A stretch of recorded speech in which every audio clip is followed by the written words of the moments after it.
জি madam. Manager সাহেব, আপনার ব্যাংকে যান, আমি চেক পাঠিয়ে দিচ্ছি কিছুক্ষণ মধ্যে। Thank you so much. জি আসুন প্লিজ।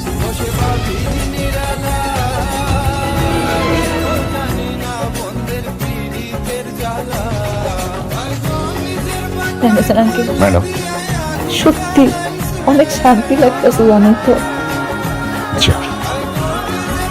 ওনারা যে কি কি করছে আমার সাথে সেটা আপনারা বলে বোঝাতে পারেন না। শুধুমাত্র আপনার জন্য সব সম্ভব হয়েছে। না ম্যাডাম, আপনার চেষ্টা না করলে কিছুই হতো না। সত্যি আমার বাবা বাচ্চা নাই তো কি হয়েছে, আমার বাবার জায়গাটা আপনি আছেন।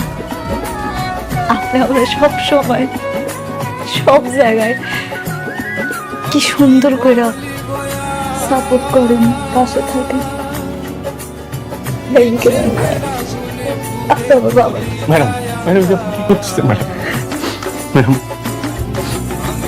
আজকে সত্যি আমি অনেক খুশি।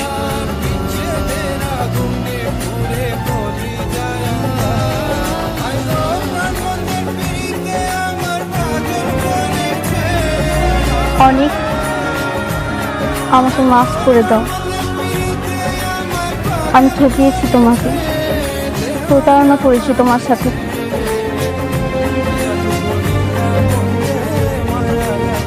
এখন আর বলে কি লাভ, যা হওয়ার তা তো হয়ে গেছে। লাভ আছে, তুমি চাইলে আমাকে ছেড়ে চলে যেতে পারো, আমি তোমাকে আটকাবো না। কিন্তু কিন্তু কি? কিন্তু আমি তোমাকে ছাড়া বাঁচবো না। আমি তোমাকে ঠিক কতটা ভালোবাসি হয়তো কখনোই তোমাকে বোঝাতে পারবো না। শুধু এইটুকুই বল, তুমি ছাড়া আমি শূন্য, আমি অস্তিত্বহীন। ভয় পেও না, আমি তোমাকে কখনোই ছেড়ে যাব না। আমি সবসময় তোমার পাশে আছি।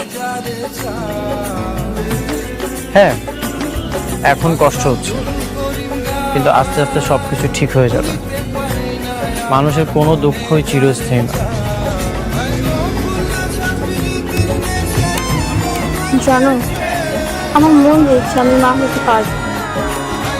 ডাক্তারের রিপোর্ট বলে আমি কখনোই মা হতে পারবো না, কিন্তু আমার বিশ্বাস আমি ঠিকই একদিন মা হতে পারবো। আমি আল্লাহর কাছে সবসময় দোয়া করি, মন থেকে বারবার চাইলে আল্লাহকে আমাকে ফিরিয়ে দেবেন বলো? তিনি কি আমার ডাক শুনবেন না? অবশ্যই শুনুন।